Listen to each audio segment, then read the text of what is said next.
Today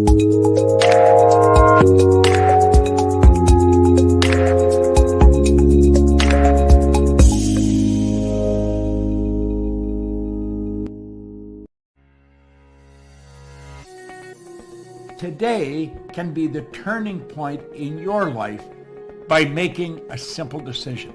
Fundamental questions of navigation. Where am I? Where am I going? And how do I get there from here? I invite the leaders of our planet to ask themselves these three questions before they make any crucial decisions. But if you don't make decisions, you're going to stay right where you are. We are all map makers. We are in a time of transition. If we're going to change, we have to change the direction that we're going. Our planet needs leaders who know where they want to go.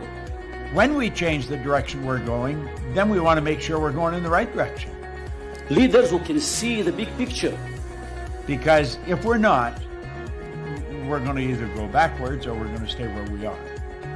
Recognizing the psychological and the spiritual shifts and changes that need to be made, often from the inside to the outside. To be able to shape your future, you have to be willing and able to change your paradigm.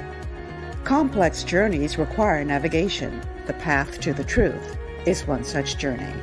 This is your GPS.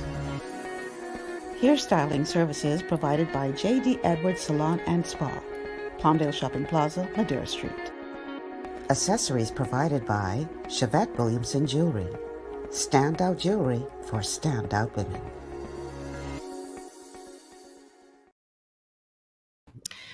Good afternoon, everyone, and welcome to GPS Global Paradigm Shift on Global 99.5 FM. I'm your host, Michelle Malcolm, and as always, it's a pleasure to be in your company today. Thank you so much for tuning in and making GPS a part of your afternoon. Hope you had a good weekend, and with all of the excitement going on around the country now. Boy, but I couldn't skip constitutional class just to talk politics, so we can talk politics tomorrow. But today is a Masterclass Monday when we talk about the Constitution of the Bahamas, and so let's get right to it. The telephone numbers to call: 3260271, 3260271, 3260272, 3260272. And the WhatsApp line for messages and calls is 801-0271, 801-0271. We are streaming live on the official Michelle Malcolm and Global 99.5 FM pages. And you should like and share the show if you haven't already done so. And we are also streaming live to our YouTube channels. And you can find us on Cable Bahamas Channel 974. You can also download the Global 99.5 app to your smart device and check us out there. And last but not least, let me grab my phone. Professor, hand me my phone, please. It's right in front of you. I forgot to turn it down. Last but not least, welcome to all of you who are listening by way of radio. Thank you. A huge welcome to you all. And that's my audience here in New Providence and Grand Bahama, across the family of islands, and of course, all of you who are tuned in from outside the country. A huge welcome to you all. So now that we have taken care of the particulars, let's get right to it. Let's do it. Let's get it. Let's go. We have in studio with us once again Professor Sidney McArthur Walter Thompson, and he is our resident professor as relates to all matters pertaining to the Constitution of the Bahamas. What happened to your camera? Okay. Yeah, we accidentally adjusted his camera just now, Jason. Okay, that's better. All right. So, Professor. Yes, ma'am. Welcome, sir. Well, thank you. Thank you very much. And good afternoon to the Bahamian people out there who are listening to GPS on the Global Radio Network 99.5 FM. It is always good to speak about the Constitution of the Commonwealth of the Bahamas. Always. Because I believe that the Bahamian people have a very high interest in the Constitution. That excites me, of course. And I always tell people I've had to wait 50 years for this to happen. And while it is happening now and the interest is extremely high, we're going to work with it and be able to assist the Bahamian people in understanding this most important document for the governance of your country. Now, you hear them people got all kind of this and that and the next thing. I'm not interested in those things. They're not constitutional. The Constitution of the Commonwealth of the Bahamas is the legal document to run a nation, not something what some fellas cooped up in one room somewhere and call it this, that, or the next thing. Mm-hmm. Those things have no legal standing. The Constitution has legal standing. Okay. It is the official document to run a nation. And I believe people need to understand that. Don't listen to them other things. If they are not going according to the Constitution, that's a big problem.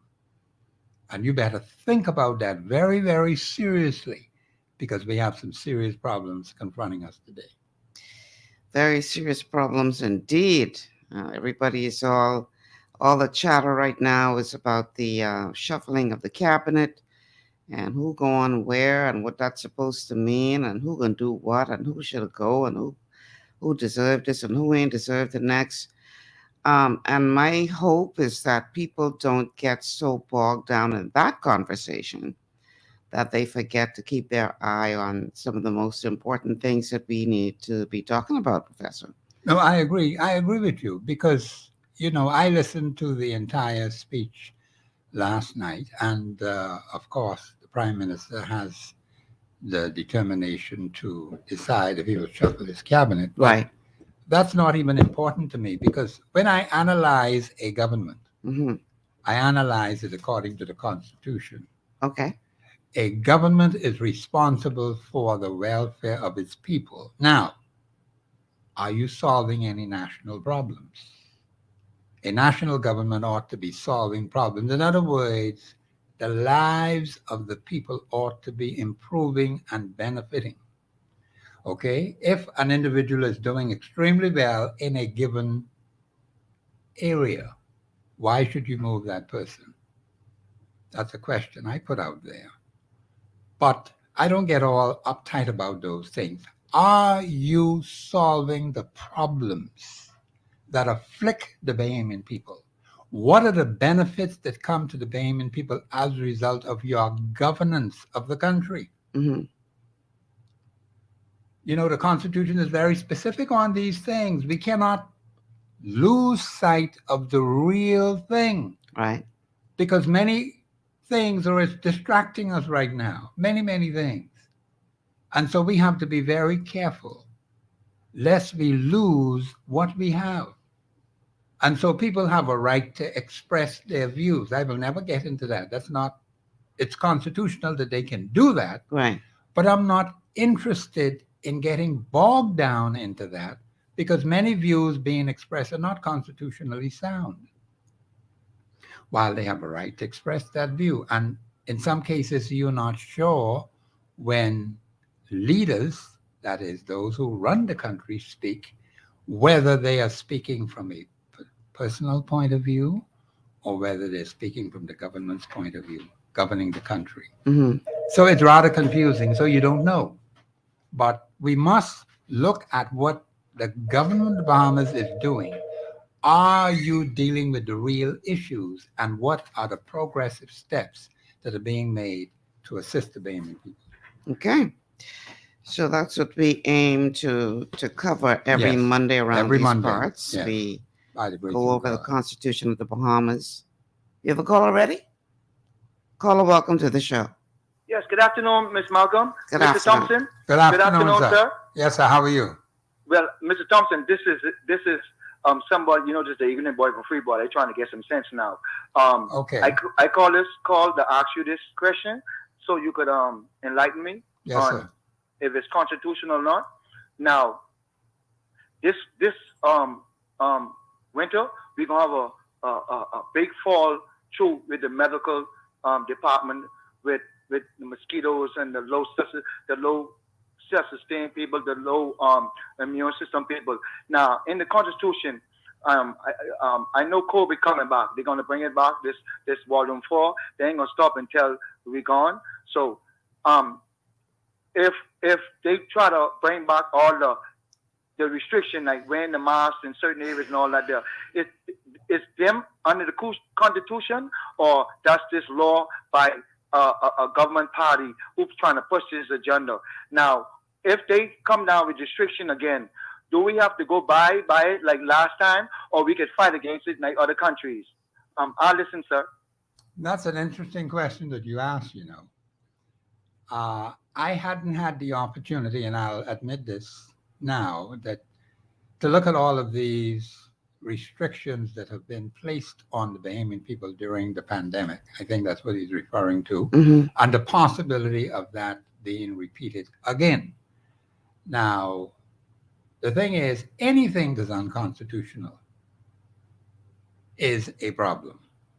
Okay? You will find that administrations make laws and they come up with policies and procedures that they feel are necessary to be dealt with at any one given time. The Bahamian people have to look at what the government is doing, analyze what it is they are asking us to do.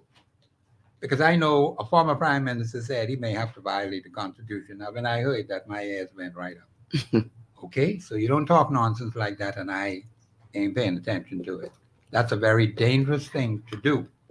You have to violate the Constitution of the Commonwealth of the Bahamas to do what you say you want to do. And actually, the Constitution has been violated for a while now. And Bahamians, you have to wake up and watch what is happening. So I'll say to the caller, I understand your concerns, and it's a very good question that you asked me, but we will just have to see how this particular administration is going to deal with it. Some people feel it's coming back, and the COVID thing. I would say just watch and see how this new administration is going to act. And if there's anything that's unconstitutional, then the Bahamian people ought to question it first, see if you can reason with the government. And then, of course, if they're not willing to listen to reason, there's an alternative to that as well. So it's a very good question. Thank you, caller, for the question. But let us wait and see how the circumstances will develop as we move forward. All right. So, is that another caller for the show? Okay. Caller, welcome to GPS. Miss Malcolm, I've been called Professor. This is Kendall Hanna again. Yeah. Yes, sir. Sorry about that. I called back problem. again. I know Miss Malcolm familiar with my words. Yeah, I'm a dummy, and you be able to understand the definition. You can learn a lot from a dummy, because I be dropping this knowledge, and we have to find out deeply what they mean by you can learn a lot for the dummy. Because I'm gaining this knowledge, Miss Malcolm, and the reason why I'm gaining this knowledge because I was brought here to do it, and all I do is talk, but I go deep. So what I'm saying, Miss Malcolm, we need us to stick together who not following this agenda. We need to stick together. Even the Fed who have money, forget your money, because money ain't gonna save you. We're gonna die slowly if we get together. We separate, keep separating, we're gonna die faster. Because Professor, under the Constitution, they don't need us no more. They got enough robots and everything, and they don't need us. So we got to, as the Bahamian people, forget how much money you have, forget them. We got to get together and take care of each other, or else we don't. Plenty of people are gonna die this winter, Professor, and I don't want it, but that's how it's gonna be, Professor. Children, especially, old people especially, we got to give them cars. We got to walk to work. We got to cut off them ACs. We got to get our immune system strong. We got to sweat. We got to. Caller, wrap it stop. up, please. Wrap it up. You're eating up a lot of time. Wrap it up, please. I love you, Miss Malcolm. I love you, Professor. We got to do what we have to do and stay together. I'm wrap up. Kendall Hanna, Freeport. Yo. All right. Thank you. Thank you, Colin. You know, we trying to cover a lot of ground here, Yes, we and do, yeah. you know, you're eating up a lot of time. Yeah.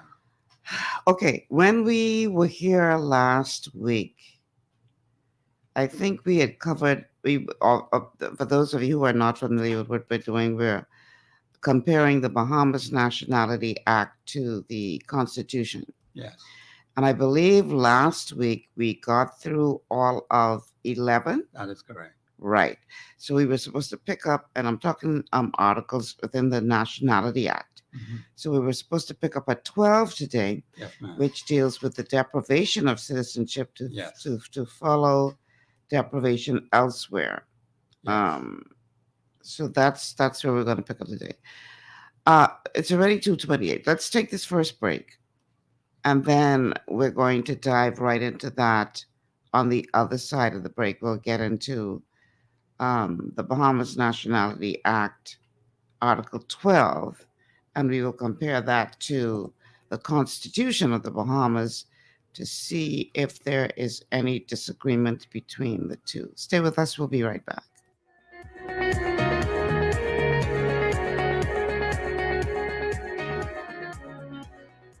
Global Paradigm Shift will return after this. Understanding your microbiome, also known as your gut ecosystem, can change everything you thought you knew about nutrition, digestion, immunity, and metabolism. Keeping your gut ecosystem healthy and balanced is essential. Ultimate Microbiome by Longevity was specifically formulated to optimize this ecosystem. It provides the advanced support your gut needs through prebiotic, probiotic, and postbiotic supplementation.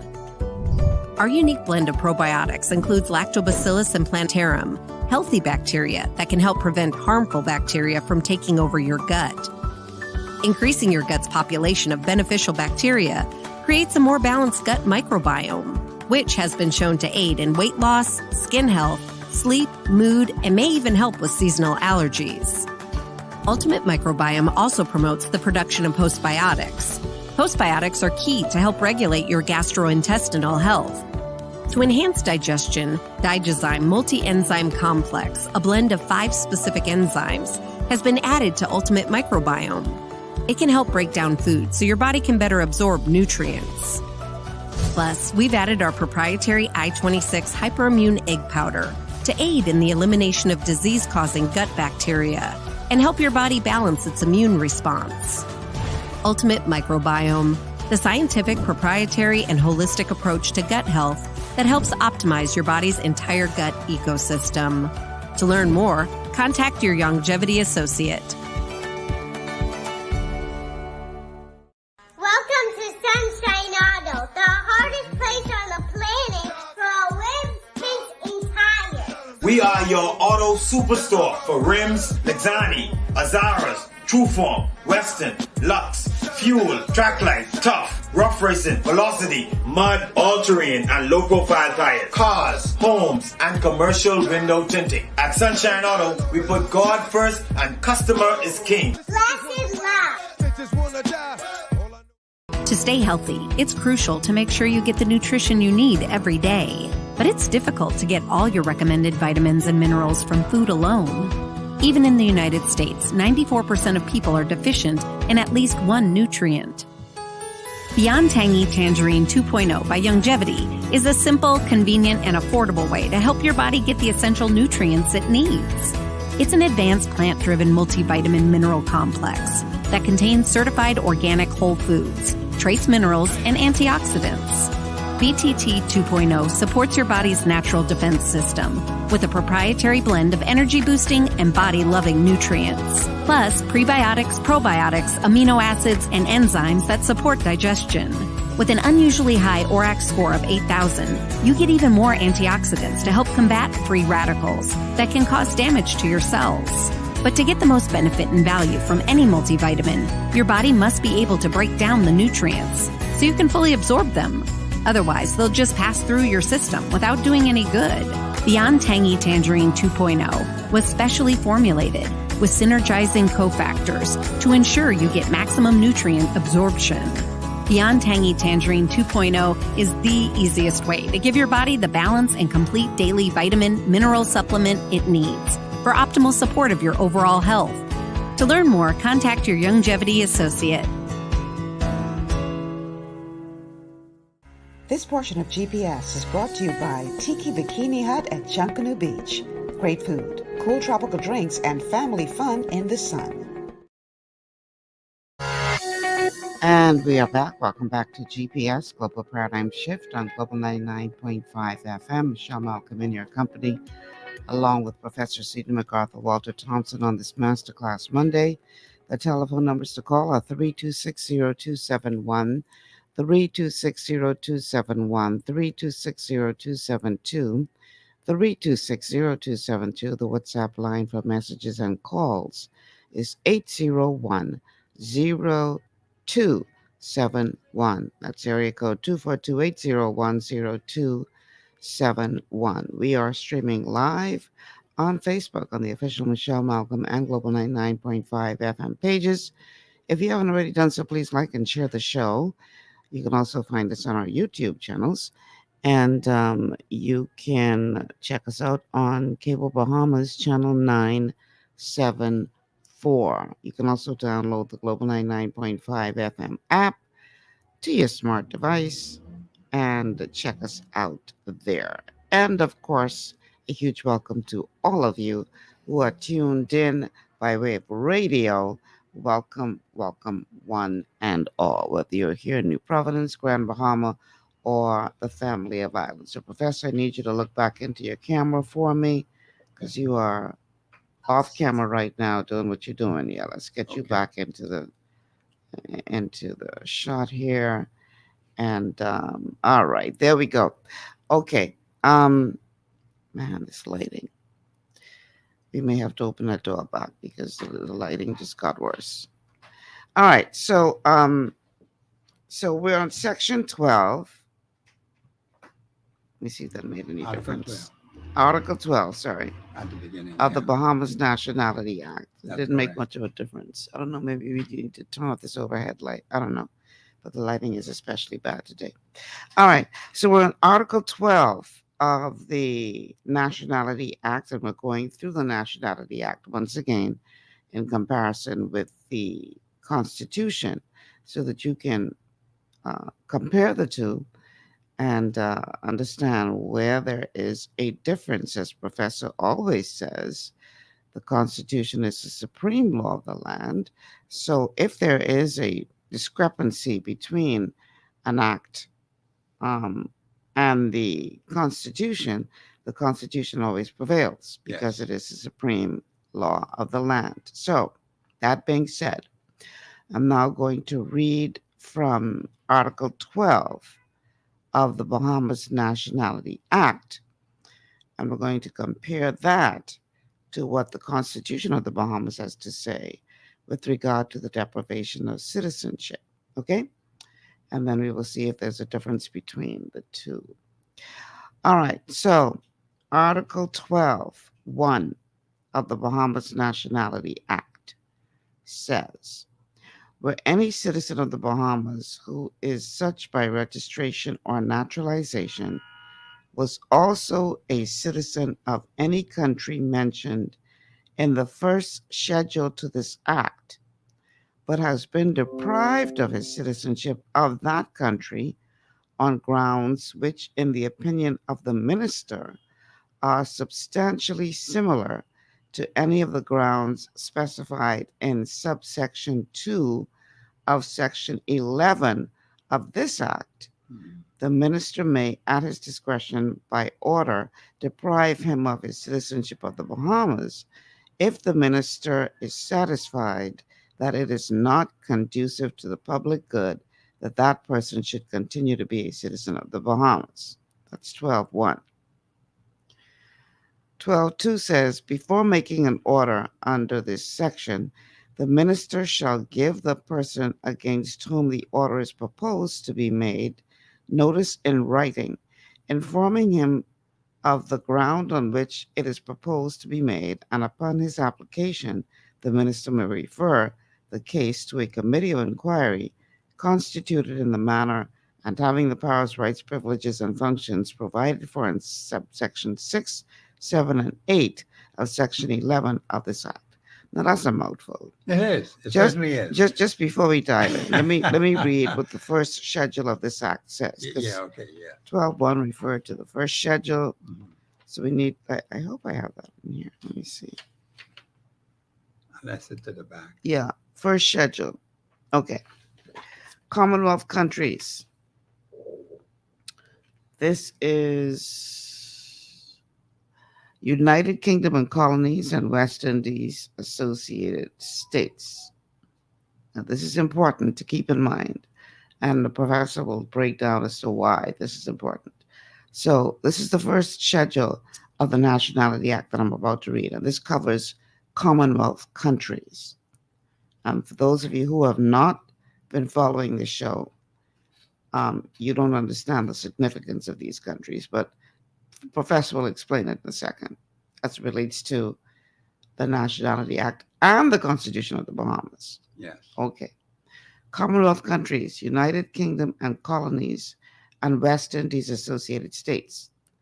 Canada, Australia, New Zealand, India, Pakistan, Bangladesh, Sri Lanka or Ceylon, Ghana, Malaysia, Nigeria, Cyprus, Sierra Leone, Tanzania, Jamaica, Trinidad and Tobago, Tonga, Uganda, Kenya, Malawi, Malta, Zambia, Nauru, the Gambia, Guyana, Botswana, Lesotho, Singapore, Barbados, Mauritius, Swaziland, Fiji, and Western Samoa.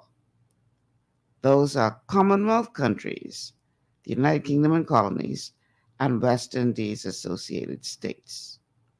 Now, let me read 12.1 again so you can understand why I just read that list to you. 12.1 says, where any citizen of the Bahamas who is such by registration or naturalization was also a citizen of any country mentioned in the first schedule, that's that list I just read to you, but has been deprived of his citizenship of that country on grounds which, in the opinion of the minister, are substantially similar to any of the grounds specified in subsection 2 of section 11 of this act, the minister may at his discretion, by order, deprive him of citizenship of the Bahamas if the minister is satisfied that it is not conducive to the public good that that person should continue to be a citizen of the Bahamas. Mm-hmm. Now, okay, I hear all of that. Mm-hmm. Let's see what the Constitution says about deprivation of citizenship. Right. And who is responsible for that. You could tell me which article we're looking for, the Article Constitution. 11 and 12. Okay. Mm-hmm. So if I go to Article 11 and 12 Which in the speaks of Constitution. deprivation of citizenship. Okay. So Article 11 of the Constitution says, 11.1, if the Governor General is satisfied that any citizen of the Bahamas has been at any time after 9th July 1973 acquired by registration, naturalization, or other voluntary and formal act other than marriage, the citizenship of any other country, the Governor General may by order deprive that person of his citizenship. Okay. Stop right there. Now come close to that mic now, because I want to make sure everybody can hear you. See, this is where I have a problem with what's being said in the Nationality Act. Mm-hmm. The minister in this particular piece of legislation has assumed powers the Constitution doesn't give to him. Okay. Now, that's a big problem right there. Mm-hmm. Okay, so you don't have any authority to deprive anybody of anything. You see what the Act says? The Constitution says from July the 10th, 1973, the Governor General, not some other office. Now, if we have changed it, then that's different. I don't know if it's being changed. So the thing is that we have to get it right, line up with the Constitution. The deprivation of citizenship rests with the office of Governor General. Lock, stock, and barrel. Now, this other stuff that you're talking about in the Nationality Act, I have a problem with it. Say the minister, as the minister thinks, as the ministers feel, as the ministers looks at it. See this? I have a problem with those kind of statements. It is not left up to a minister. The Constitution does not say that. And that's where we get all mixed up. So the Nationality Act must line up with what the Constitution says. I don't know why they put it there in the first place. Well, I dare say that this has been going on now for decades. More than 50 years. And quite frankly, we just had a little shuffle. We got a new Minister of Immigration now.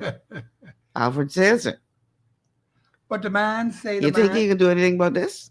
I'm glad you mentioned it. The man said that the particular personality who was moved was doing such a good job. And when I look into the Constitution, I see where that particular personality was violating the Constitution. That's what was happening. Violating the Constitution, assuming authority that he never, ever had. Now, it remains to be seen whether this new minister is going to go right back to the beginning, July the 10th, 1972. I shall not hold my breath, and I advise you don't do so either. Okay, I hear that, and that's a point to be considered. Because you know he can do it. But now the Bahamian people have to look at it and decide what they're going to do with a government that refuses to follow the Constitution. Okay. Because, see, if a government is in power and not following the Constitution, that is a serious problem. Very serious problem. And the Bahamian people have to look at it and say, well, what kind of nonsense is this? Are we going to have a constitutionally sound government? Or are we going to have a government in place that determines what it wants to do, irrespective of what the Constitution says? Because it is not in the best interest of the Bahamian people to have an administration in authority running amok contrary to the Constitution. That just doesn't make any sense. Well, that's what's happening right now. But, that's why I keep saying to people, watch what they do. Listen to what the man say. Watch what they do. And what they're doing is contrary to the Constitution. The minister has no authority for deprivation of citizenship. None whatsoever. So how can this be challenged? If a group of people decided they wanted to challenge it, what would the recourse be? Through the courts. We have to go to the court and present our argument, which is being done. I know a group that's doing that right now. We have to challenge them through the court. That's one way to challenge them. There are other ways too, of dealing with a government that is stubborn, that is hard-headed, that doesn't want to listen, to believe that it could just run roughshod over people. Not in 2023. That crap has to come to an end. Now, for the record, we made it clear, but some people are special and they only say what they want to hear. Yeah. So you're not putting all of this at the feet of this current administration. Let me put it this way. I'm going to deal with it constitutionally. The government of the Bahamas from 1973, July the 10th, 1973, right on up to this day as I speak to you right now. Right. The government of the Bahamas has been violating the Constitution of the Commonwealth of the Bahamas. That's the best way I could put it. And it is the duty of the Bahamian people to examine the evidence, see what the current administration is doing, because it's not acting constitutionally in this matter. And we have to deal with it. One way to deal with it is take them to court. And there are some other ways too. I won't get into those other ways right now. But there is always an answer to deal with any administration that think it's so strong-headed, think they are so powerful, they don't want to listen. Well, like my mom always would tell me, if you don't want to hear, you'll feel. It's just as simple as that. They're no different from nobody else. You don't take up for people because they have a particular position, because they could be in there today. This afternoon, they could be out. Mm. So the thing is, we have to look at things objectively. The minister has no authority when it comes to deprivation, none whatsoever. The Constitution tells you that, the office of Governor General. It's just as simple as that. And it doesn't matter how he thinks, how he feels. I mean, where we get this nonsense from? That's in the Bahamas Nationality Act. He may deprive, he can't deprive nobody of nothing. The point is that that's why I say to the Bahamian people, read your Constitution, get to know your Constitution, look at this Bahamas Nationality Act, and see how the government of the Bahamas has been violating it, the Constitution, for 50 years plus. Now, what is the significance of those countries that we listed from the first schedule of the Nationality Act, the Commonwealth? Well, he did mention about the United Kingdom and colonies. Right. Now, you know, in our Constitution, the Constitution speaks about who? The United Kingdom and what? Colonies. Right. Now, you know, there are some nations that are independent who were former colonies. If you're a former colony, you're not a part of the colony anymore. Colonies are those that were under the British rule. So the like Constitution speaks to those who are either, say that again, not former colonies, but colonies. Yes, not former colonies. The Constitution is very specific. Now, see, they add some other things. I have a problem with that. In the When it Nationality Act. Yeah. In the Nationality Act, yes. Right. The Constitution says United Kingdom and colonies. Not United Kingdom and former colonies. No. Ain't say nothing like that. But see, that's what they put there. No, it's very important that we go over this because No, but we have to. you would think that a lot of people read over that quickly and think that the former is the same as the current. No. You check your Constitution, it says United Kingdom and colonies, period. So even though, like in the case of Jamaica, because Jamaica you notice is an now, independent nation. the Nationality Act includes Jamaica in that list. But according to what you're saying now, Jamaica is a former colony. Was, yes. They have already achieved their independence, so Yes, they they no did. longer should be a part of this conversation. No, they don't. Because the thing is that when we got our independence, Jamaica was independent from 1960. Mm-hmm. All right? So when we were looking at dealing with the United Kingdom and colonies, Jamaica never qualified. I saw some funny things was happening from day one. If they weren't an independent country by the time we became independent, they would have qualified. You could have dealt with them as a colony. The Constitution is Right. very specific. It doesn't say United former Kingdom and colonies. not former period. colonies. That's it. Right. So let's get it right, because the Nationality Act can't get it right. And so this is why we have all these problems. I'm just amazed, Professor, that all of this time has passed. 50 years we talking. Yes. And nobody has before now talked about the possibility of addressing this legally within the courts or otherwise. How have they been allowed to get away with this for so long? That is a good question. And I think that's what the Bahamian people have to ask the government of the Bahamas.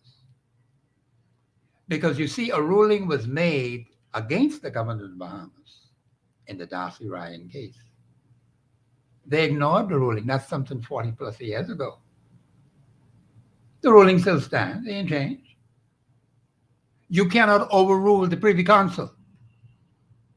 You could ignore it, I guess, because Well, that's what they did. Well, that's what they did. See, the ruling is still there. You can go right into the files and check it. You can get the new ruling, what they made with the Jane Rooney case on the citizenship issue. That's 2 rulings from the Privy Council. Can't work. So you being the governor of the Bahamas, you're talking about you ignore what the High Court say, the highest court in the land say? Tell them just stick around a little bit longer. They're going to have to get slapped up again. That's what's going to happen to them. Because you can't go to the Privy Council with the Bahamas Nationality Act. They've already been slapped before on 2 occasions. But they hit hard, they're stubborn. And the Bahamian people have to wake up to the fact that this has been going on for more than 50 years. They ain't just started yesterday.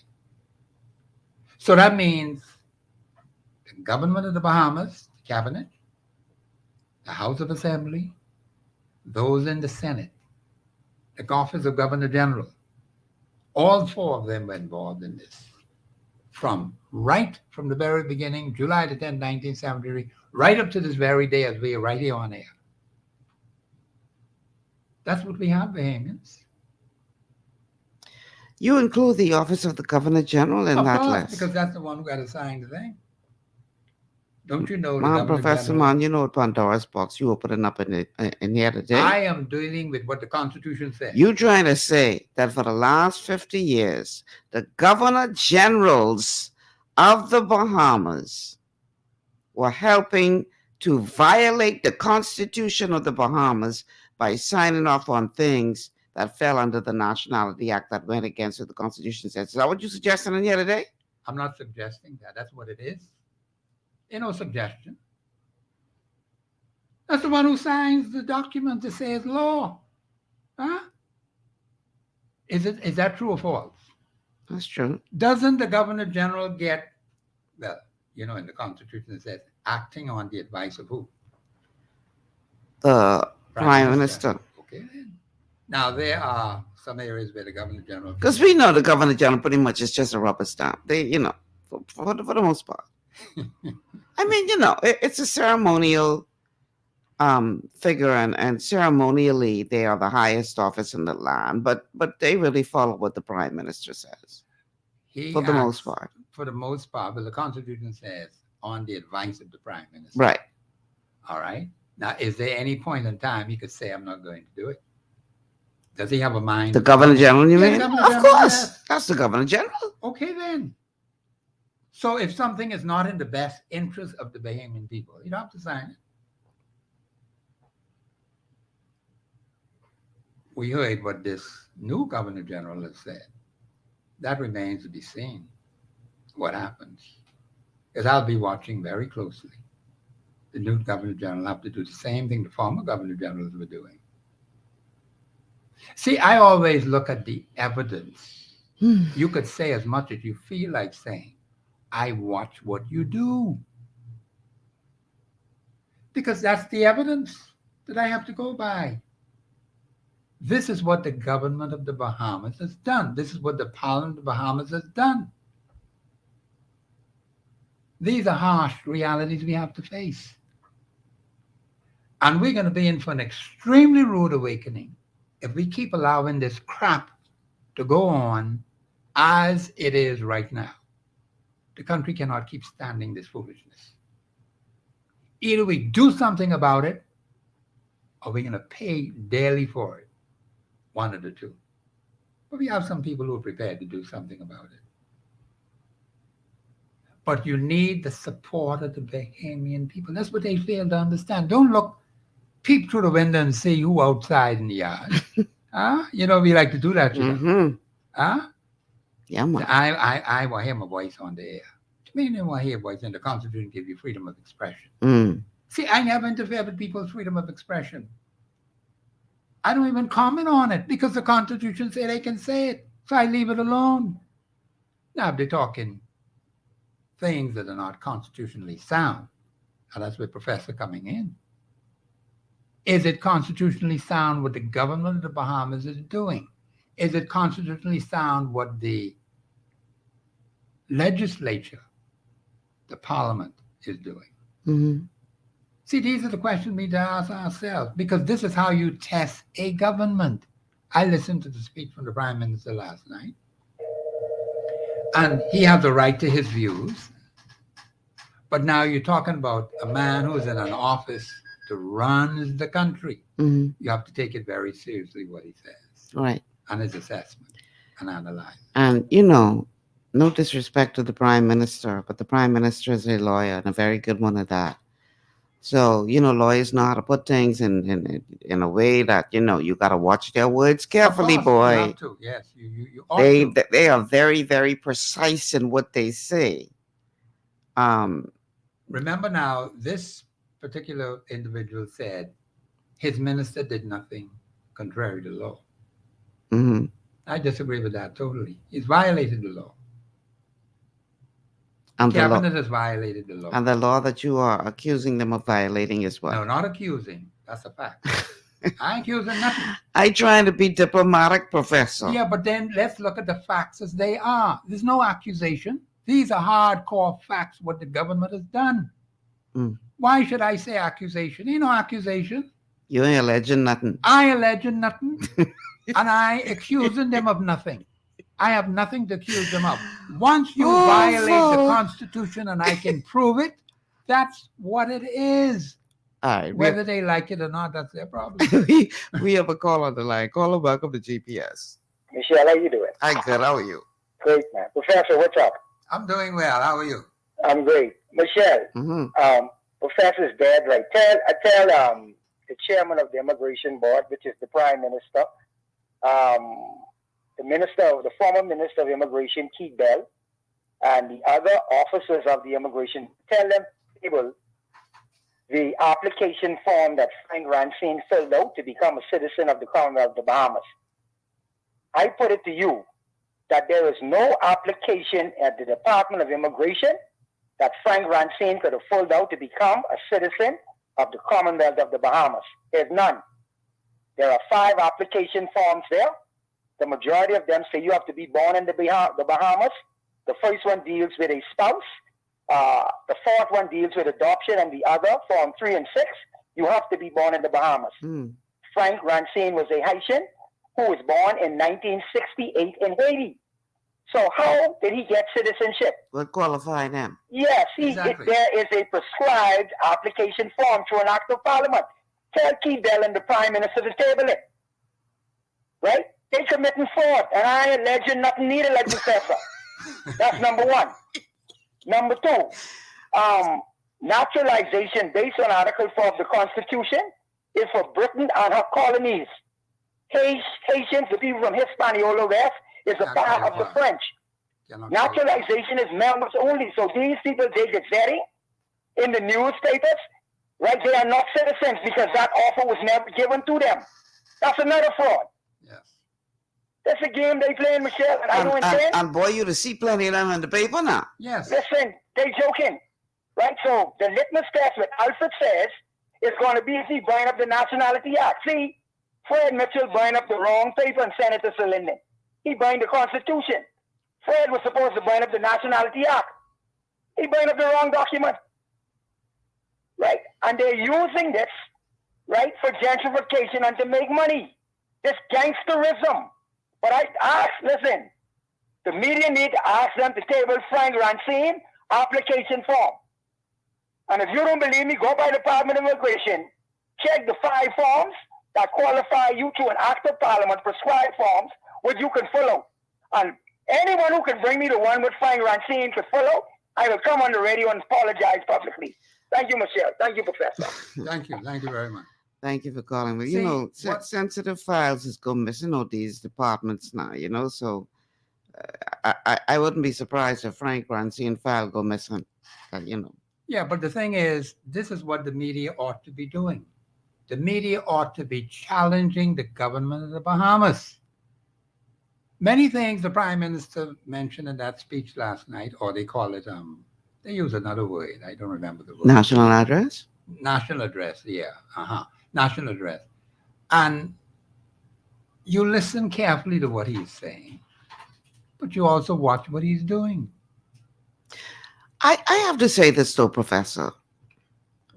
Because, yes, at the end of the day, the buck stops with the prime minister, and the second buck stops with the minister sitting in the seat. The third buck stops with the director of immigration. There's got to be some people in that department who are a part of this skullduggery, who are making some serious money, who are facilitating this. Okay. Got to be. Got to be. Now, it is so, I believe, that the minister, according to the Nationality Act, have to sign off on these things, correct? According to the Nationality Act, which is unconstitutional. Yeah, we get that. So I'm not giving the minister a pass to say, well, the minister would not have known every single case.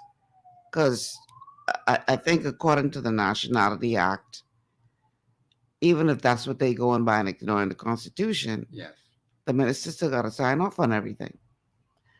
But at the end of the day, there are some people within that department. I believe, quite frankly, I don't have any evidence to this, so I'm going to say alleged. But I believe allegedly that there's some kind of ring going on involving persons inside and outside that department who are facilitating this, who are making some serious money. Anything that's unconstitutional is suspected. That's why I always look at the Constitution. Watch what they do, watch how they're behaving, and their actions will tell you, is it constitutionally sound, yes or no? I may not know how much money they're making. That's a different kettle of fish right in there. Mm. All I am saying is what the minister and the immigration department is doing right now is not constitutionally sound. But the man said his minister didn't violate any law. That's his view. That's not constitutionally sound.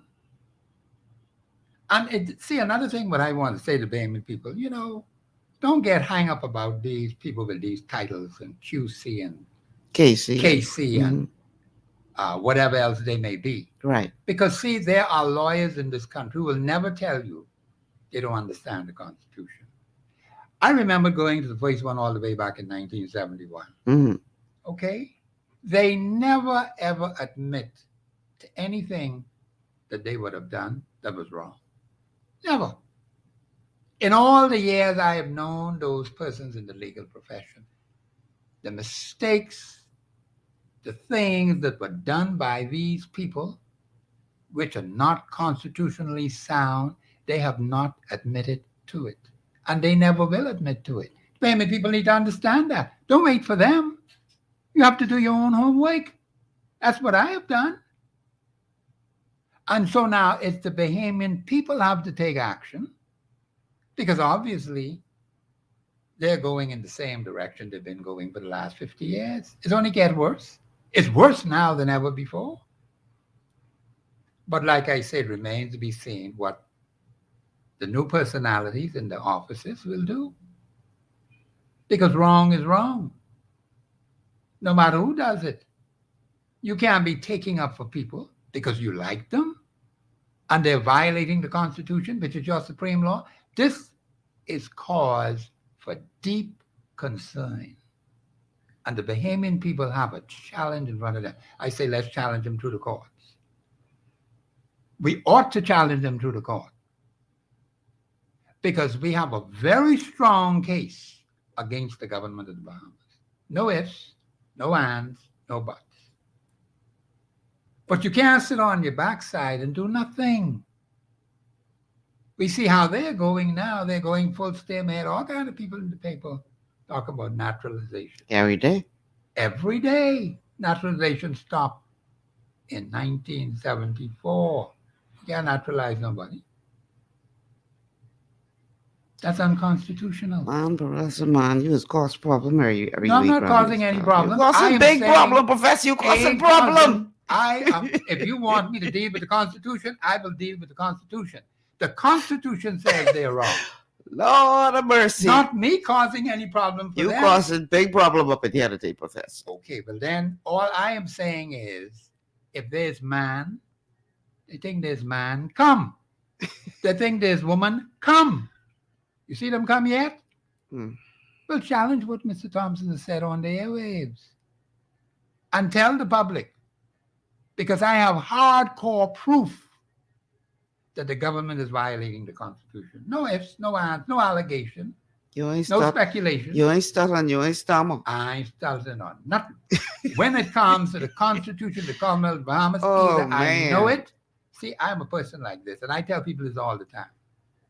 When I speak publicly on the Constitution of the Commonwealth of the Bahamas, I've dotted my I's, crossed the T's. And if Professor Thompson ain't sure, he got to be absolutely certain before he says anything about it publicly. Because people have asked me a lot of questions, you know. Constitutional questions are very difficult to answer. They're not easy. And it's depending on how you ask the question. And you have to double check and look at the evidence, and you have to see what the Constitution says. The Constitution is supreme.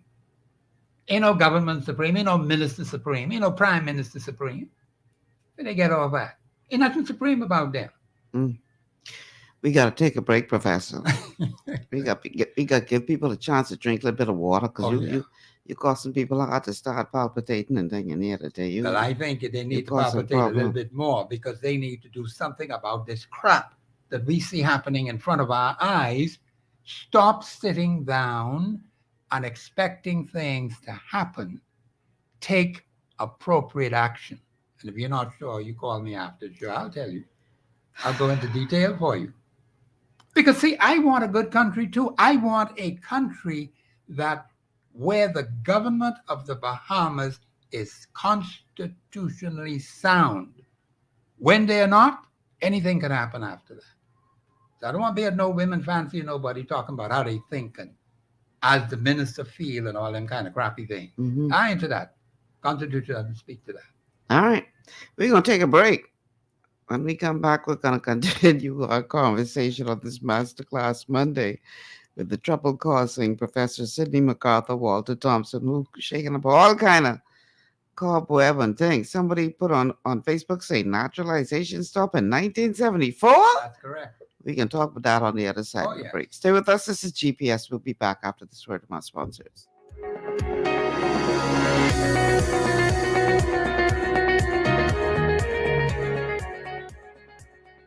Global paradigm shift will return after Your body's this. immune system is under constant pressure from things like stress, lack of exercise, and toxins in the environment.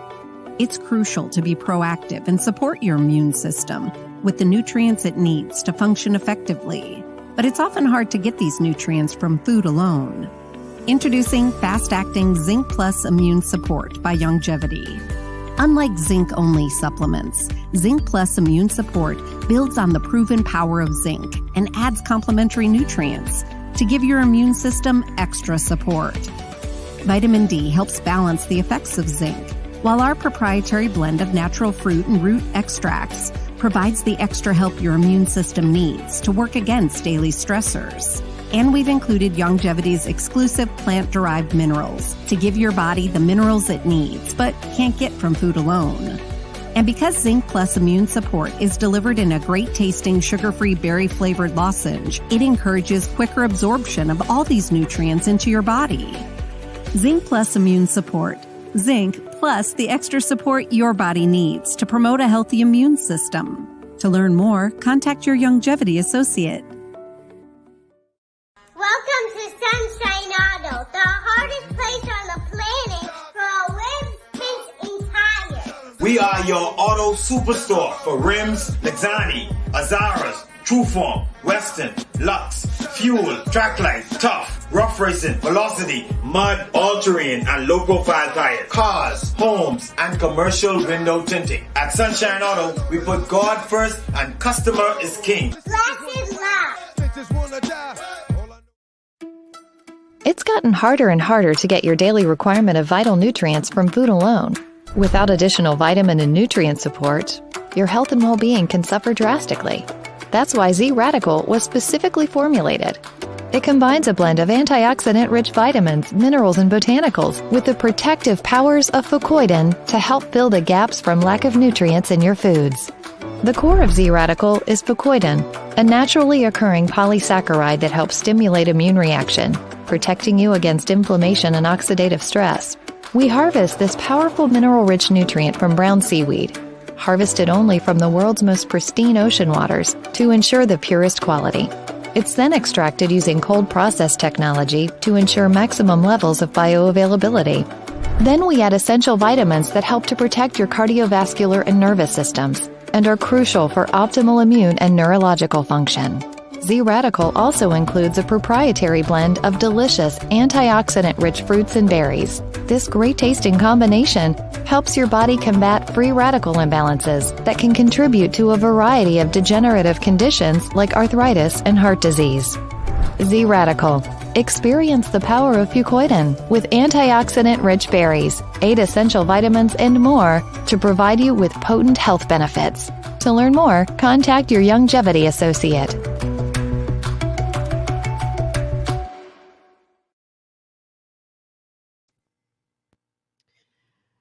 And welcome back to GPS Global Paradigm Shift on Global 99.5 FM. Michelle Malcolm here with Professor Sidney McArthur, Walter Thompson on this Masterclass Monday.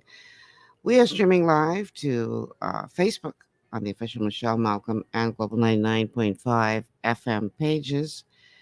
You can also check us out on Cable Bahamas, channel 974, and on our YouTube channels as well. Please like and share the show if you haven't already done so.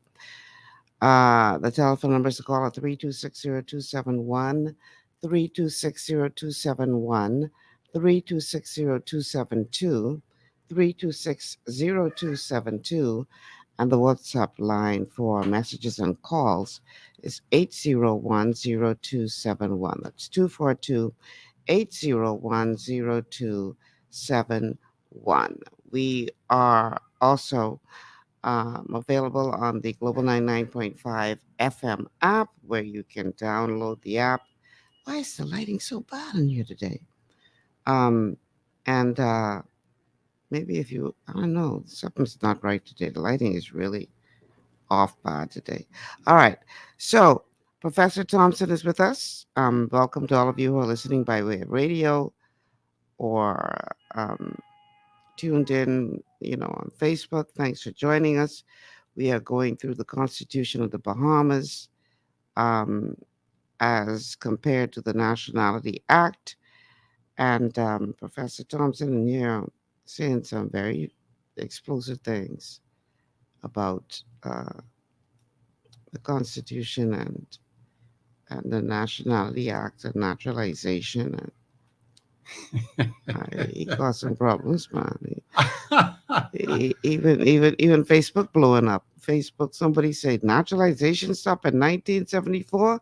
Explain that, please, Professor. Yes, it is correct. It stopped in 1974. That's what the Constitution says. It applied specifically to United Kingdom and colonies. Ain't nobody else. Those who were here in the former colony, the Bahama Islands, that's what they were back then. We were colony. Right. And the people who were living here, and they were naturalized under the British Nationality Act at that particular time. They ordinarily, see, the Constitution said they were ordinarily resident where? In the Bahama Islands, not somewhere else. Okay. And there were people who were working here who had work permits, and they could have gotten citizenship. That was permissible. But that stopped in 1974 because the fellow could decide, well, I ain't too particular about that. So he has a time limit. Right. That stopped a long time ago. The Constitution hasn't changed. It has not been reinvigorated to say, well, we could continue on. When 1974 comes, just like, okay, let's do it the first one day. July the 10th, 1973. That's when I became a citizen of the Bahamas. Right. Now, if on July the 10th, 1973, you refused it, you decide you won't go elsewhere, you think you can come now and say you want to be a citizen? That already passed July the 10th, 1973. You could either decide you want to be a citizen of the Bahamas, the new nation, Commonwealth of the Bahamas, or decide you want to go elsewhere. You can't apply that today no more. It's already passed. People got to learn to understand dates and times, man. People stop talking foolishness and nonsense. The Constitution of the Commonwealth of the Bahamas gives specific dates and times to these things. People born outside the Bahamas, to these married women. And then I hear this talk about the Constitution is not fair to Bahamian women. Right. Bahamian women getting best treatment in this country. How you figure that? The Bahamian men is where the real problem is. How you figure that? I know that. How you figure that, Professor? The Constitution of the Commonwealth of Bahamas gives equal treatment to both men and women. What applies in the Constitution to the women applies also to the men. Now, there's a difference between the women and the men. They have different functions in a nation, different chores to perform. But don't talk nonsense in my ears about the Constitution discriminate. See, supreme law can never discriminate. I hear these so-called learned QCs and KCs and whatever they call themselves, or barristers, whatever that's supposed to mean. The Constitution could never discriminate. What the Constitution says is final, lock, stock, and barrel. Every law that you look at has to be viewed in light of that Constitution. That's the mirror. That's the big mirror on the wall. And you look in there, is it constitutionally sound, yes or no? It can never discriminate. Now, you may disagree with what it says. That's a different kettle of fish. The Constitution gives us Article 54.1. Tells us how to go about changing things if you don't want it to be the same. Mm-hmm. See, the Constitution says the executive authority of the country is vested in the Majesty of the Queen. That's what the Constitution says. They ain't changed that yet, but it's still in the Constitution. It says Parliament consists of Her Majesty the Queen, a Senate, a House of Assembly. That's still in the Constitution. That ain't changed.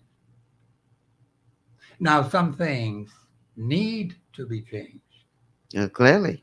Because, the Queen ain't here no more. Well, the Queen isn't here. But it say the executive authority of the Bahamas is vested in who? Her Majesty the Queen. That's what I read in the, and that's a constitutional provision that can only be changed by a referendum. You can't change it no other way.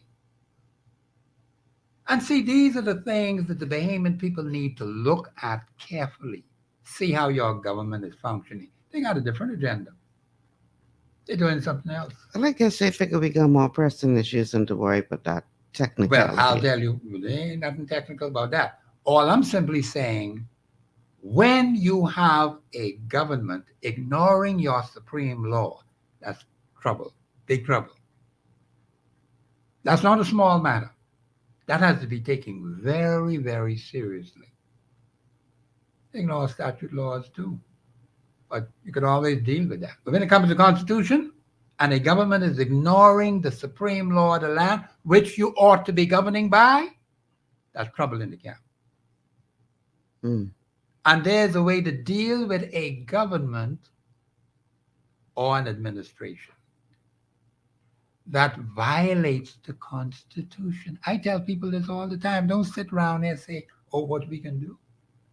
Or we can't do nothing. Stop talking nonsense. And I hear them talk about this 5-year thing. Where in the Constitution does it say that? When you don't have to go 5 years. You're talking about elections? Yes. There may be a specified period of time outlined in the Constitution. Mm-hmm. But the point is, there's no guarantee any administration is going to end up at 5 years. True. The way how things are going. Mm-hmm. The point is, we saw what happened to the one before. They may choose to end it early. Well, I hear that. Okay, that's the point you made. I'll leave that just like that. You said it. Okay, that's your point of view. But I am trying to get people to understand when a government violates the Constitution of the Commonwealth of the Bahamas, don't take that lightly. Take that very seriously, because that's trouble. And it has been going on for more than 50 years, from July the 10th, 1973, right on up to this day as I speak. It's happening. Can't stop yet. Because we have not yet decided to do something about it. You have the office of Deputy Prime Minister. There's no such thing as no Deputy Prime Minister, but they got away with this crap for more than 50 years.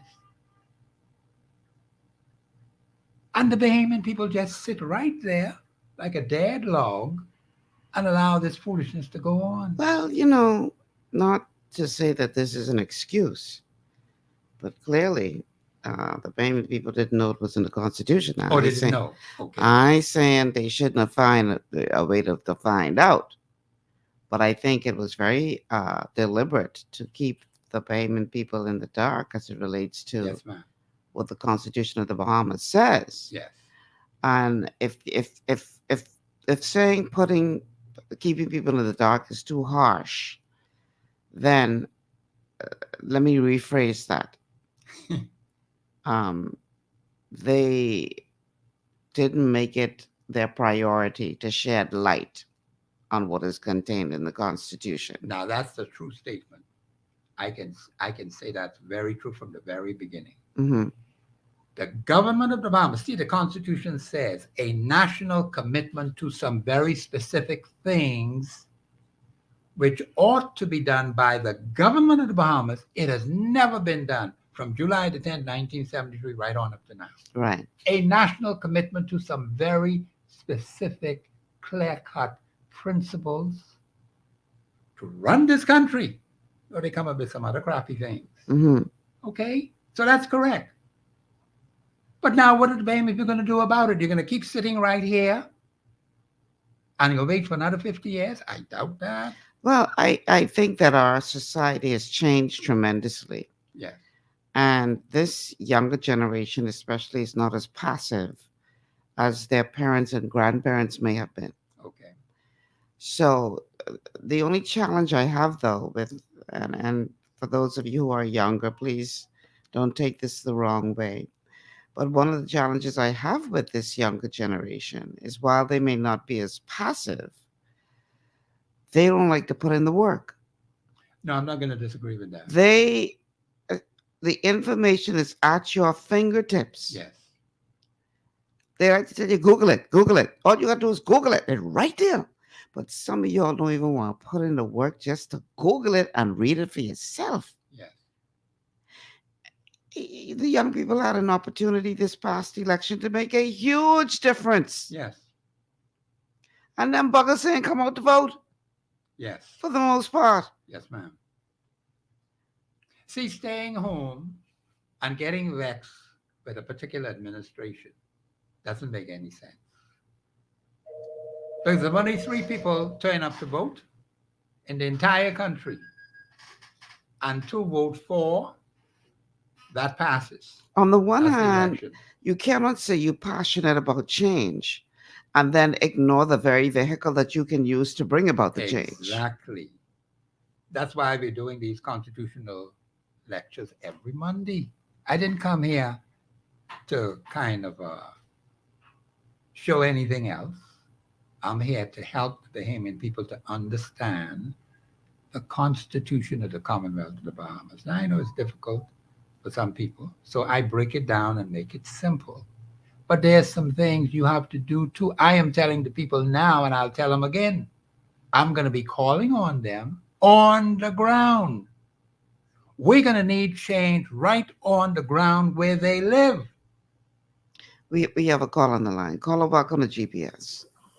Good afternoon, Ms. Malcolm, to you and your guest. Good afternoon. The question I have for the professor. Is it okay? Yeah, we listening Yeah, to you man, on go there. ahead. All right, the question I have at the present, how many countries do you know in the world that have no constitution to rely on? How many countries you know in the world? I think we got plenty. Because see, what has happened, I understand the question you're saying. What has happened is that even those who were experimenting with democracy, like those nations in Africa, they've been overthrown many, many times. There's been tremendous bloodshed. And it has set those countries so far back that, it has broken the very spirit and life of those people. So there are many countries out there that don't have a constitution. And Okay. I can't say what the number is, but there's plenty out there that don't. Yes, because I was more concerned when I heard Israel from 1948 still got no constitution. Wait a minute now. You say Israel doesn't have a constitution? Is that correct? Do they have a from written 1948. constitution? Do they have a written constitution, or they have an unwritten constitution? I can Google that right now. That don't So sound right. when I heard that, I wonder how they were being governed. And they're being governed basically by 5 judges who can make up whatever they want, basically. Malcolm, I think you better Google that. I'm Googling it right now. Caller, I really appreciate you bringing that to our attention, because I did not know they didn't have a constitution. And then you mentioned about them being governed by 5 individuals. Well, they got to look at that. Yeah. 'Cause I know I always wondered why Israel will have, half a prime minister and this prime minister, and then next year something else.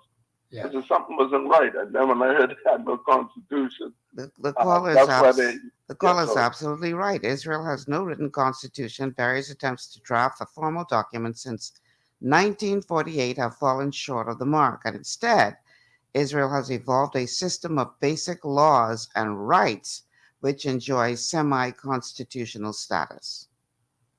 That's not. Now, what's dangerous with that? They have nuclear weapons. Oh yeah, they do. Yeah, you're right. No constitution. But you know what? This I think goes back to their culture, because if you look at the Bible, which is really the story of Israel, traditionally, they had a king, and then they for a long time they were ruled by judges. That's correct. So prior to them getting their first king, they were ruled by judges. That's correct. Yeah, so I think a part of this has to do with perhaps their culture. This is very interesting. I never knew this. Thank you for bringing this up. I'm happy that he brought it up. Yeah. That's good. Yeah. Good information. All right, thank you, caller, unless you have another question. No, that's it. Thank you very much. All right, thanks so much. Yeah, that's fascinating. That's fascinating, yeah. So now they have a parliament. So they just... A Knesset, that's what they call it. Knesset, Right? yeah. Mm-hmm. So, and they... but don't they have a prime minister? They do. Okay. So they just have a system of... I got to look it up now. Yeah, okay. I got to do some research now. Yeah, I got to look into that one too. Yeah. And I'm happy that he brought it up, because I was not fully aware of that was happening in Israel. Yeah, neither was I. All right, we're going to take a break. When we come back, let's try to cover in more detail Article 12.2 of the Nationality Act, because we pretty much read over it. Yes. But we didn't go into details and explanation. So let's try to do that on the other side of this break. Yes, ma'am. All right, so stay with us. We'll be back after these words from our sponsors.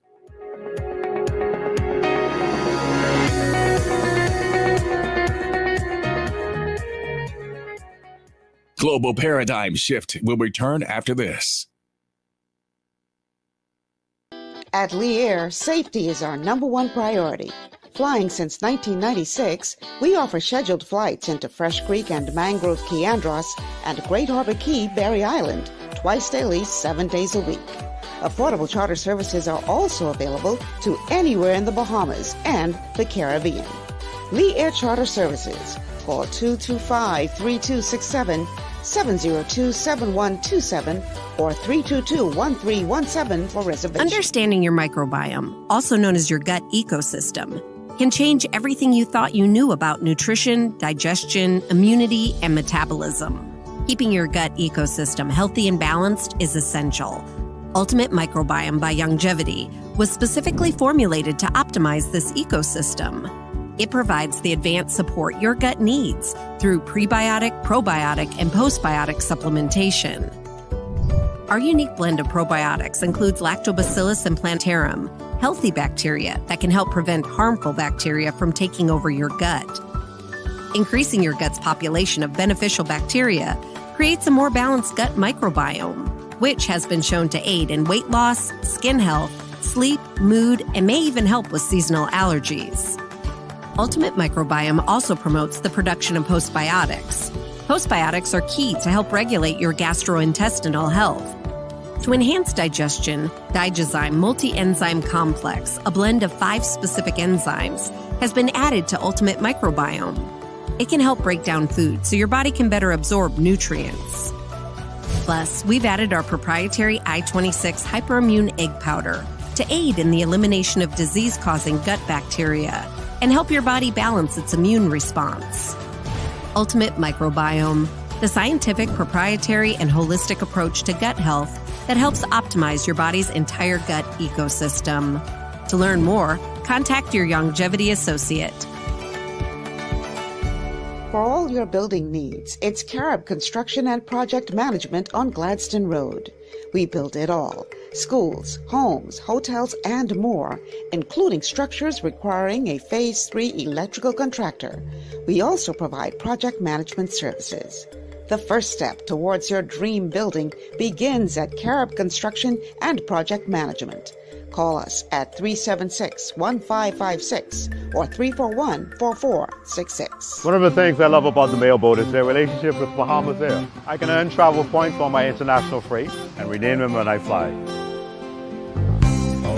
For me, online shopping is easy, with mailboat US addresses and regular freight delivery to Nassau. Plus, I can always prepay customs and freight, and they always notify me when my package arrives. Yeah, a lot of people think the mailboat is just for shipping, but they also offer a safe and secure storage facility at affordable rates, all in a central, convenient location. We also offer passenger service into Freeport multiple times per week with a seating capacity of over 450 persons. With family movies on large screens, one hot meal included, and on-board lounge for snacks and soft drinks. We're the mailboat. We're bridging people, products, and places.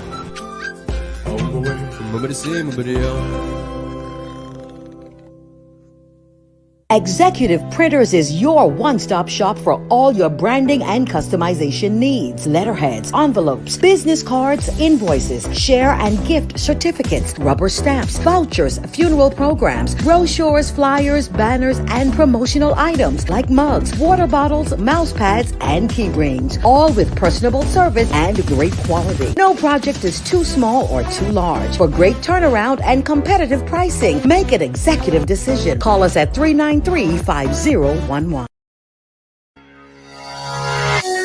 Welcome back to GPS Global Paradigm Shift on Global 99.5 FM. Michelle Malcolm here with Professor Sidney McArthur, Walter Thompson.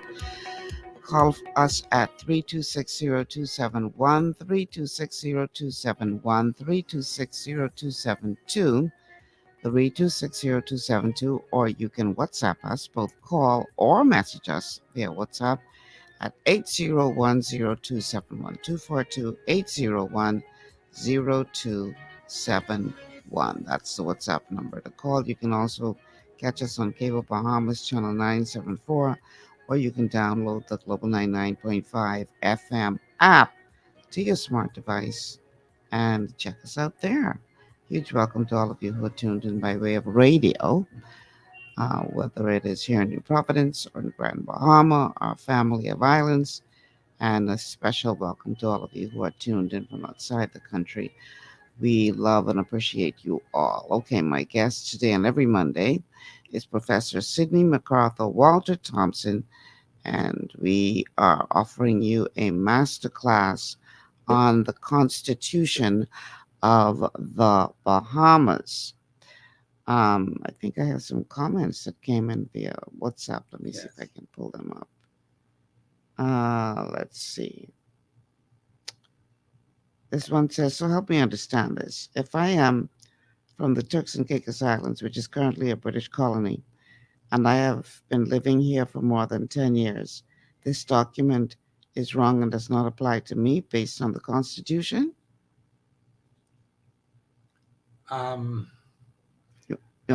You want me to repeat the question? Yeah, repeat it for me. Yeah, let me. It says, help me to understand this. If I am from the Turks and Caicos Islands, which is currently a British colony, and I've been living here for more than 10 years, this document is wrong and does not apply to me based on the Constitution? That's an interesting question that you asked. I know that there was a special set of circumstances when it came to the Turks and Caicos Islands. Okay. That arrangement between them and the Bahamian government. Okay.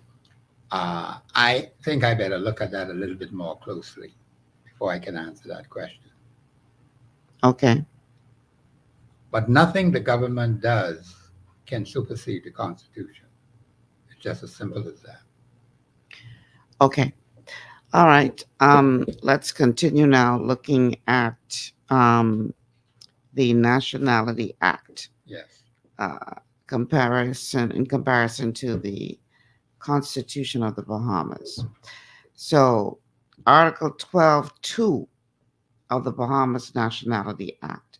Before making an order under this section, the minister shall give the person against whom the order is proposed to be made notice in writing, informing him of the ground on which it is proposed to be made.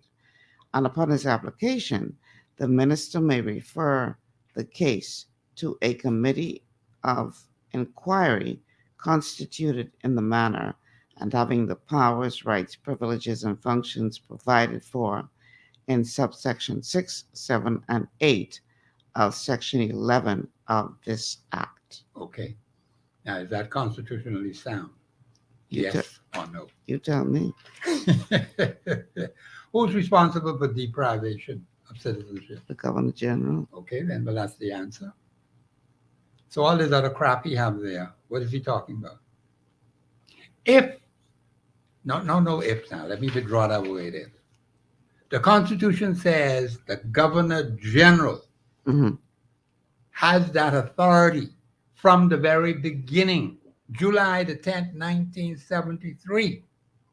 Where the heck is he coming now with this? But Professor, you sure ain't something somewhere what we miss? What says that this Nationality Act could take precedence over the Constitution? You sure ain't? You but it's sure, a good question. You sure we missed something somewhere along the line? Ain't missed nothing. Because you're trying to tell me that for 50 years. More than 50 now. We have been violating the supreme law of the land. And the government of the Bahamas has been violating the supreme law of the land. And ain't nobody say nothing. Well, I don't know why they kept them out shut. In 50 years. All right, okay. Let's go to Article 6 then. Of what? The Constitution? Yes, where it talks about the children of single fathers and also single mothers. You mean what they had the recent ruling on? Bahamas. No, the ruling say all the government, the Privy Council tell them, listen, follow the Constitution. Ain't no changing in nothing. Just what the Constitution says, that's what the Privy Council told this government to follow.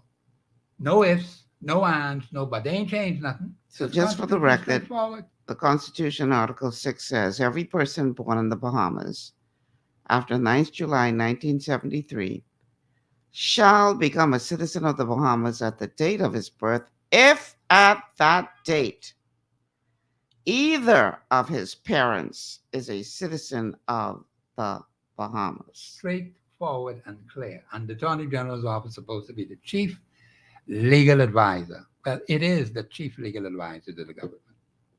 So what kind of advice have they been getting for the last 50 years on Article 6? All the big muckamucks, the QCs, the KCs.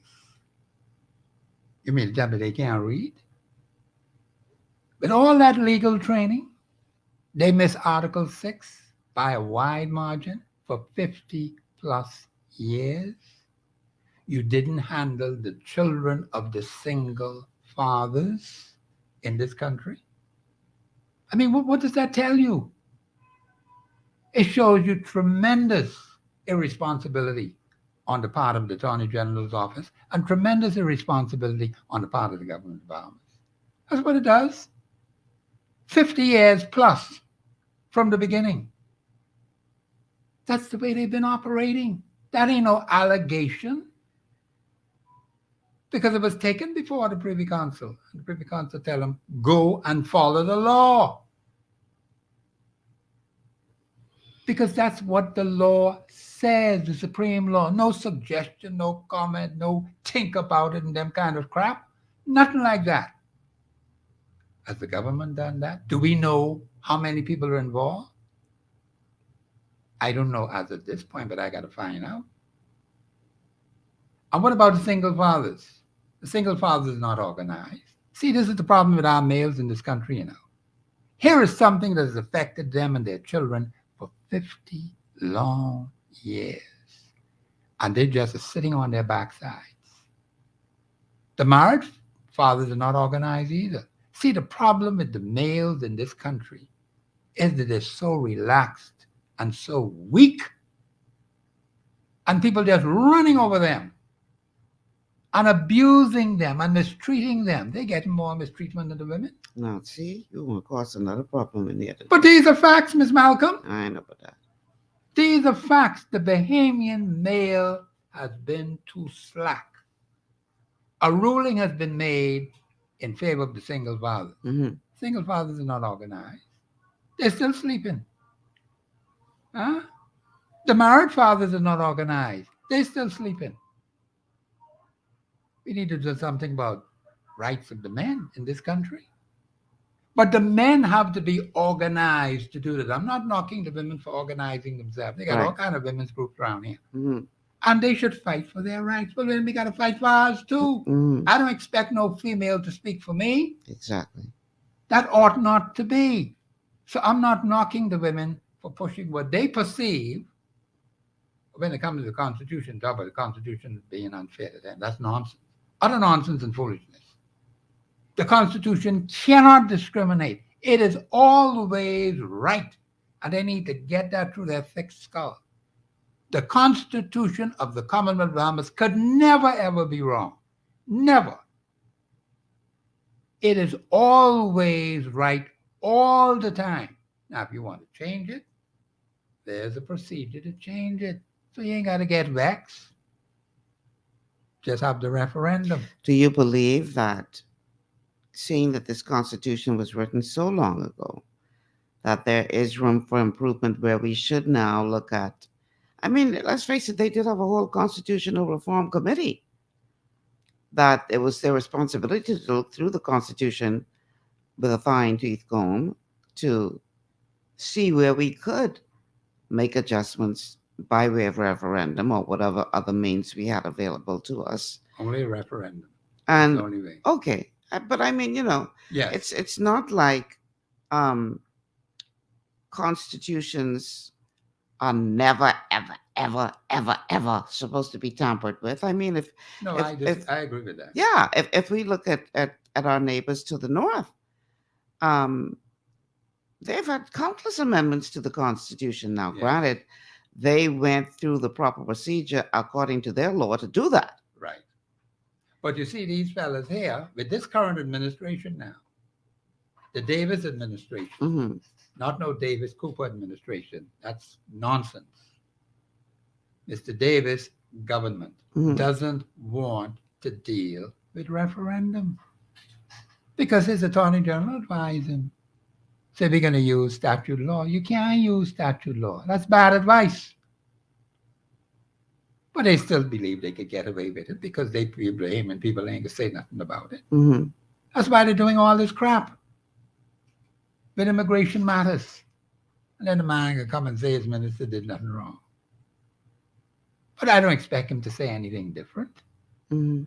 But the point is the Bahamian people need to wake up because the country is in very serious trouble. Some things the Prime Minister didn't even mention in his speech last night.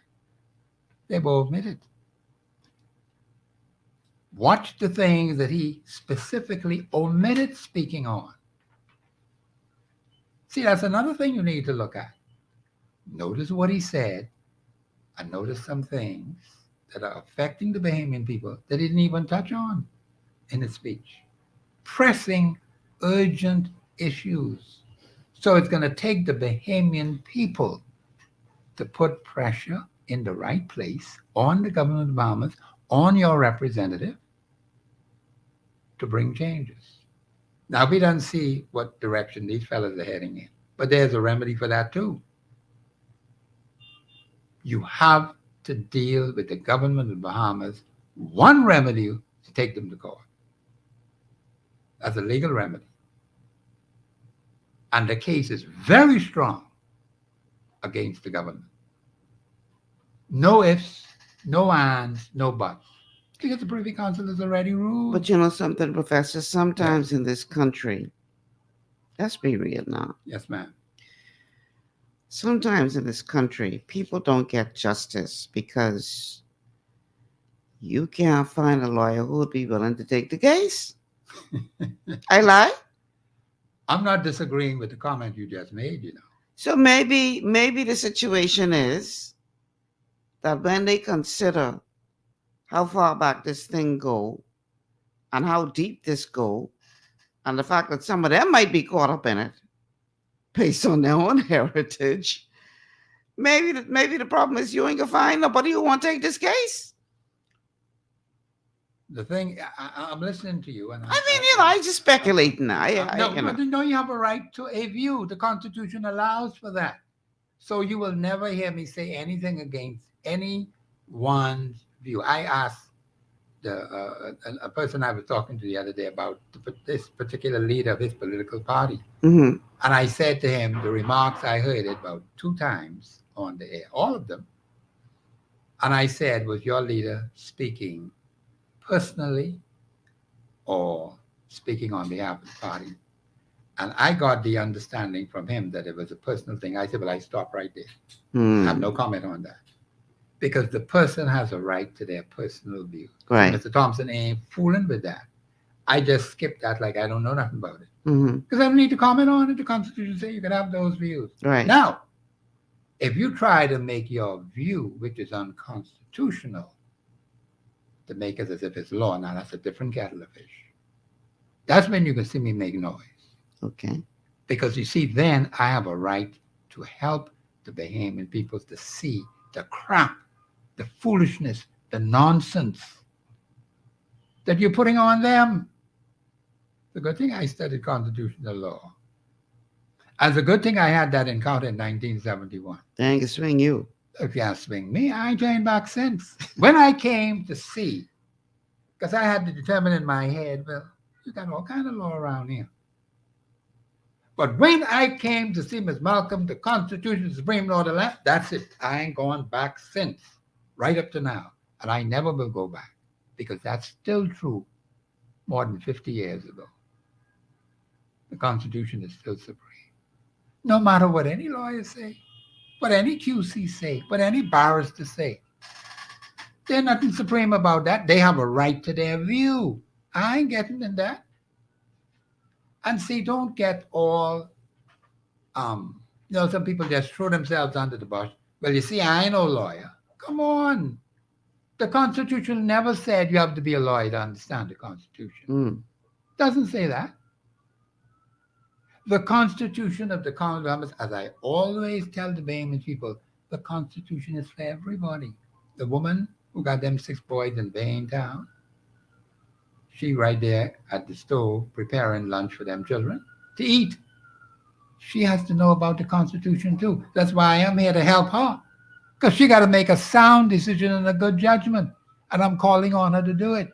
I got to help her to do it by giving her sound, accurate, precise information. And she could run with that because she got that from Professor Sidney McArthur, Walter Thompson. And I'm delighted to see that people are taking what I say on the radio seriously. And I tell them I'm happy about that. But I say, but there's much more to do. I say, I can be calling on you now. I said, Mr. Thompson, when you call on us, we can support you. And that's a good thing. But I want to see a better country, and I'm not going to let this opportunity slip. Not this time. Oh, no. We have to get it right now while we're here. I ain't waiting for no generation coming after me. They ain't ready for this. Now, they can help and assist. All right? And some of them ain't got the kind of patience what we have. You know, they're very impatient. And that's understandable. See, a lot of them don't think like me, you know. Mm-hmm. But that's fine. They can have a view. I never get vexed with people for saying the most outlandish things about the Constitution. I just smile. But I can get no row over that with them. But don't talk crap in my ears and tell me that's constitutional. You have a right to a view, but your view may not be constitutionally sound. That's what I say about the government of the Bahamas in their words that they express on the radio and the television, what they say in these speeches. I ain't getting into that. That's fine. But now I ask the question, is it constitutionally sound? Yes or no? Is the government of the Bahamas solving problems on behalf of the Bahamian people? Yes or no? I'm not interested in who you put here and you put there. That don't mean nothing to me. What did they do when they were in the office before? You say the man was doing an excellent job. What you moving for? For what? And putting him elsewhere? That doesn't make any sense. But then that's what the man decided to do. Well, he has the right to do that, according to the Constitution. Let me just say this about the office of Prime Minister. I think people don't understand this. Okay. The Prime Minister doesn't have to consult with anybody when it comes to his appointments. You know, he got all kinds of appointments he make, you know. Mm-hmm. There's nothing in the Constitution that says he has to consult with anybody.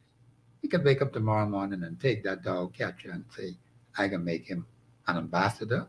I can make him chairman of one board. Just like that. He got to consult with nobody. Now, he may have persons who are close to him who talk to him. They talk business. Mm-hmm. But there's nothing in the Constitution that says these people have to be vetted in any way, shape, or form. It's wide open. Now, the question is, we want that to stay wide open like that? You get the wrong person in the office of Prime Minister, we can catch hell in this country. I might as well tell you that right off the top. The way how things are going now, you get the wrong person in that office, hell could break loose in this country. We gotta take a break. We have to take a break, a much needed break. So the professor dropped some heavy licks on us today. And I need a sip of water. I need a sip of water. Yeah. It's a good thing I brought this. Yeah. I need a sip of water to digest. Help me digest some of what you're saying the other day. You dropped some heavy stuff today, Professor.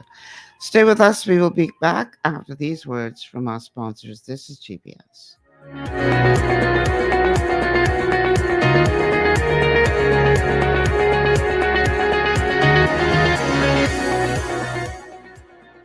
Global Paradigm Shift will return after this. Blood sugar levels play a key role in your appetite, weight gain, and overall health. When you have a blood sugar spike, you can feel confused, dizzy, and even have increased cravings. Eating carbohydrates, sugary or fatty foods, and not exercising can all cause blood sugar spikes.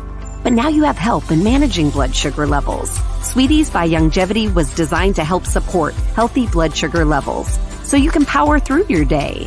It's a synergistic blend of minerals, herbs, and nutrients that have been proven to support healthy blood sugar levels.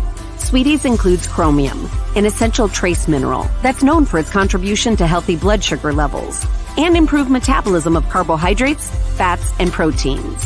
Cinnamon bark has been included for its naturally occurring antioxidants and support of a healthy heart.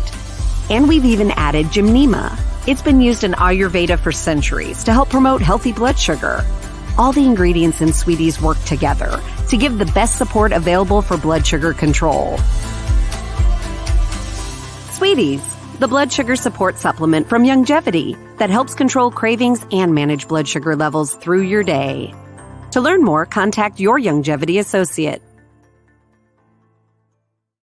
Welcome to Sunshine Auto, the hardest place on the planet for rims, paints, and tires. We are your auto superstore for rims, Lexani, Azaras, Trueform, Western, Lux, Fuel, Tracklight, Tough, Rough Racing, Velocity, Mud, All-Terrain, and low-profile tires. Cars, homes, and commercial window tinting. At Sunshine Auto, we put God first and customer is king. Blasted loud. As you age, factors like health, weight, diet, and lifestyle can all impact your bones, joints, and general mobility. Even everyday exercise can lead to wear and tear on your body. Over time, you might start to experience stiffness or pain due to damaged joints or connective tissue. Ultimate Glucogel by Youngevity was created to help you limit the effects of wear on your joints. It delivers a daily dose of collagen-rich gelatin your body needs for joint elasticity and maintenance. Ultimate Glucogel contains a 1-to-1 ratio of gelatin and glucosamine sulfate, which is a key building block of your bone matrix, cartilage, ligaments, tendons, and connective tissue. Gelatin's unique blend of amino acids not only help with muscle and joint health, but also has been shown to provide additional benefits for the brain, skin, and hair. Ultimate Glucogel. Natural, optimal daily support for joint health. To learn more, contact your Youngevity associate.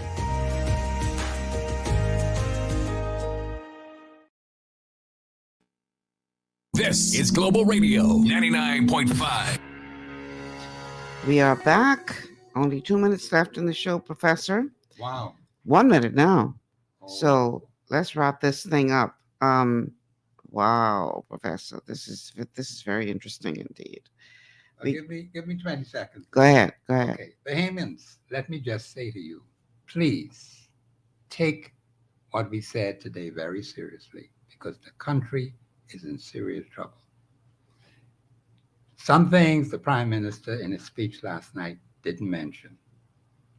We know what they are. You need to know too what condition this country is in. Watch the operations of the government. Watch how they handle our national affairs, because Bahamians, you're going to have to be ready to take appropriate action. All right. Couldn't have ended on a more serious note myself if I tried. Special thank you to Professor Sidney McArthur, Walter Thompson, as always, for bringing us some good information on the Constitution. We'll pick up where we left off at, God willing, next week, Monday. It's still on 12, too. Actually, we can move to 13 now, eh? Didn't you get to explain 12 too just now? Yes. Yes, okay. I did, yeah. So we can move to 13 next okay. week, God No willing. God spare both our lives. We'll be here next week to go over Article 13 of the Nationality Act in comparison with the Constitution of the Bahamas. Okay. Tomorrow we're going to get into politics. You know, I couldn't preempt class today for politics. That can't be preempted. No. Hey, praise the Lord. But tomorrow we're gonna break down this cabinet shuffle and what the Prime Minister had to say. That's on tomorrow's show. Don't you dare miss it. It's gonna be a good one. Until then, I'm Michelle Malcolm. Thank you so much for tuning in. Take care, everybody. Have a good afternoon.